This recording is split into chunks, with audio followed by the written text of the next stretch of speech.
കഴിഞ്ഞ മാർച്ച് 10-ാം തീയതിയാണ് സംഭവം. അദാലത്ത് നടന്നുകൊണ്ടിരിക്കെ നഗരസഭയുടെ വൈക്കത്തൂർ TP കോമ്പൗണ്ടിൽ സൂക്ഷിച്ചിരുന്ന 40ഓളം ബോളറുകൾ ഒരു ലോറിയിൽ കയറ്റി കൊണ്ടുപോകുന്നത് നാട്ടുകാർ ശ്രദ്ധയിൽപ്പെടുത്തി. തുടർന്ന് കൗൺസിലർമാരായ അബ്ദുൽ ഗഫൂർ, സജിത്ത, ഹാജിറ, ബീരാൻകുട്ടി ഉൾപ്പെടെയുള്ളവർ അന്വേഷിച്ചപ്പോഴാണ് ഇവ അവിടെ നിന്ന് മാറ്റിയതായി ബോധ്യപ്പെട്ടത്. 11-ാം തീയതി ഈ വിവരം നഗരസഭാ സെക്രട്ടറിയെ അറിയിച്ചപ്പോൾ തനിക്കോ എഞ്ചിനീയറിംഗ് വിഭാഗത്തിനോ ഇതിനെക്കുറിച്ച് യാതൊരു അറിവുമില്ലെന്നായിരുന്നു മറുപടി. എന്നാൽ 12-ാം തീയതി കൗൺസിലർമാർ സെക്രട്ടറിയെ വീണ്ടും കണ്ടപ്പോൾ സാധനങ്ങൾ കൊണ്ടുപോയ ആളോട് അവ തിരികെ എത്തിക്കാൻ നിർദ്ദേശിച്ചിട്ടുണ്ടെന്ന് സെക്രട്ടറി അറിയിച്ചു. നഗരസഭയുടെ ആസ്തികൾ ആരുടെ അനുവാദത്തോടെയാണ് സ്വകാര്യ വ്യക്തികൾ കടത്തിയതെന്ന ചോദ്യമാണ് ഇപ്പോൾ ഉയരുന്നത്. സംഭവത്തിൽ ഉദ്യോഗസ്ഥർക്കും ഭരണസമിതിയിലെ ചിലർക്കും പങ്കുണ്ടെന്ന ആരോപണം ശക്തമാണ്. കൃത്യമായ അന്വേഷണം നടത്തി കുറ്റക്കാർക്കെതിരെ നടപടി വേണമെന്ന ആവശ്യവുമായി അബ്ദുൽ ഗഫൂർ, സജിത, ഹസീന നൌഷാദ,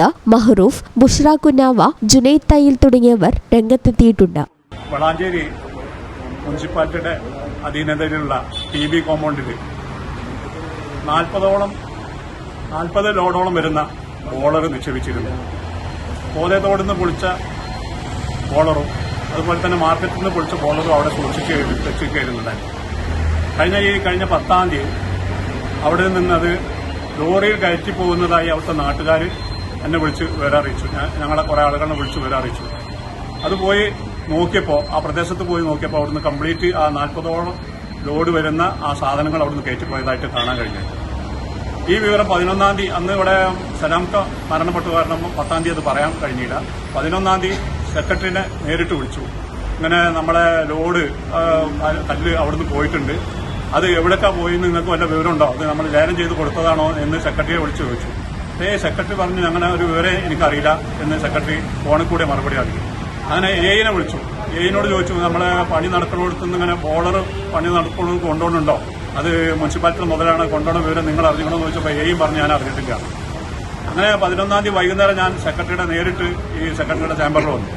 ചേംബറിൽ വന്നപ്പോൾ ഈ വിഷയം അന്വേഷിച്ചു. നിങ്ങൾ അത് അന്വേഷിച്ചോന്ന് ചോദിച്ചപ്പോൾ പറഞ്ഞു ഞാൻ അന്വേഷിച്ചുകൊണ്ടിരിക്കുന്നുണ്ട്, അത് എയിനോട് ചോദിക്കാന്ന് പറഞ്ഞു. എയിനെ വിളിപ്പിച്ചു, സെക്രട്ടറിയുടെ ചേംബറിലേക്ക് വിളിച്ചു. ഞാനും സെക്രട്ടറി എയും കൂടി സംസാരിച്ചതിന്റെ ഭാഗമായിട്ട് സെക്രട്ടറി പറഞ്ഞു അത് ആരാ കൊണ്ടുപോയിക്കണമെന്ന് അറിയില്ല, കൊണ്ടുപോയ ആളുകളെ നിങ്ങൾക്ക് അറിയില്ല പറഞ്ഞുതരും. ഞങ്ങളെങ്ങനെ അറിയാമെന്ന് ഞാൻ അങ്ങോട്ട് തിരിച്ചു ചോദിച്ചു. അങ്ങനെ ഇന്നലെ 12-ാം തീയതി ബോർഡ് മീറ്റിംഗ് ആയിരുന്നു. ബോർഡ് മീറ്റിംഗിൽ ഈ വിഷയം അവസാന ഘട്ടത്തിൽ ഞാൻ ചോദിച്ചപ്പോൾ സെക്രട്ടറി പറഞ്ഞു നിങ്ങളോട് പറയാമെന്ന് പറഞ്ഞു. ഞങ്ങൾ 6 ആൾ കൂടി സെക്രട്ടറി ചേംബറിലേക്ക് വീണ്ടും വന്നു. അവിടുന്ന് സെക്രട്ടറി നമ്മളോട് പറഞ്ഞതെന്താന്ന് പറഞ്ഞാൽ ആ എടുത്ത ലോഡ് അവിടെ തന്നെ തിരിച്ചു കൊണ്ടാൻ ഈ എടുത്ത വ്യക്തിനോട് പറഞ്ഞിട്ടുണ്ട് എന്നുള്ളതാണ് നമ്മളോട് പറയാൻ കാരണം. ഇത് ഒരു പൊതുമുതലാണ്. ആ പൊതുമുതൽ ഒരു ടെൻഡർ നടപടി കൂടെ സ്വീകരിക്കാതെ മുനിസിപ്പാലിറ്റിക്ക് നഷ്ടമുണ്ടാക്കുന്ന രീതിയിൽ അത് ആര് പറഞ്ഞതിന്റെ അടിസ്ഥാനത്തിലാണ് ഈ കോൺട്രാക്ടർ, ഈ കരാറുകാരൻ അത് കൊണ്ടുപോയി എന്നുള്ളത് ഞങ്ങൾക്ക് ബോധ്യപ്പെടുത്തി തരണം. മുനിസിപ്പാലിറ്റിയുടെ ഒരു പൊതുമുതൽ ആരുടെ നിർദ്ദേശപ്രകാരമാണ് കൊണ്ടുപോയി എന്നുള്ളത് ഞങ്ങളെ ബോധ്യപ്പെടുത്തി തരേണ്ട ഉത്തരവാദിത്വം സെക്രട്ടറിക്കും ബന്ധപ്പെട്ട ഇതിന്റെ അധികാരികൾക്കുമുണ്ട്. ഈ ചാനൽ ന്യൂസ് വളാഞ്ചേരി. 15 വർഷങ്ങളായി ഈ തിളക്കം നമ്മെ ഭ്രമിപ്പിക്കുന്നു.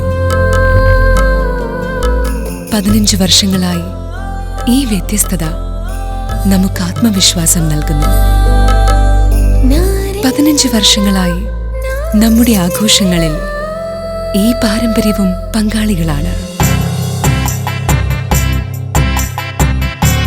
ഒരു ദേശത്തിന്റെ ആഭരണ സംസ്കാരം രൂപപ്പെടുത്തിയവർ. ഞങ്ങളെപ്പറ്റി നിങ്ങൾക്കല്ലേ കൂടുതൽ അറിയുന്നത്? പരിശുദ്ധിയുടെ സുവർണ പാരമ്പര്യം. Hayath golden diamonds, Valanchery.